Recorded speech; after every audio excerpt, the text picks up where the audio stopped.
আসসালামু আলাইকুম রহমতুল্লাহ বারাকাত। সুপ্রিয় দেশবাসী, আমরা সকলেই জানি ফিলিস্তিন এবং গাজার উপরে যে মানব ইতিহাসের বর্বরতম জেনোসাইড চলতেছে, এই জেনোসাইডের বিপক্ষে আগামী 12 এপ্রিল শনিবার প্যালেস্টাইন সলিডারিটি মুভমেন্টের আহ্বানে দল মত নির্বিশেষে বাংলাদেশে এক ঐতিহাসিক মুভমেন্ট অনুষ্ঠিত হবে।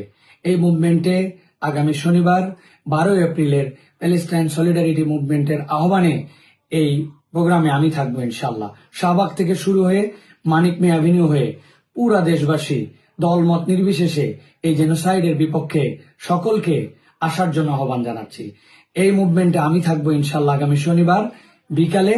আপনিও আসুন, আপনার সন্তান, আপনার পরিবার, আপনারা সকলে মিলে আমরা আমাদের ফিলিস্তিনি ভাইয়ের পক্ষে, আমাদের গাজাবাসীর পক্ষে এবং মানব ইতিহাসের জঘন্যতম এই জেনোসাইডের বিপক্ষে প্যালেস্টাইন সলিডারিটি মুভমেন্টের আগামী শনিবারের প্রোগ্রামে সকলের উপস্থিতি কামনা করছি। আমি থাকছি, আপনিও আসুন।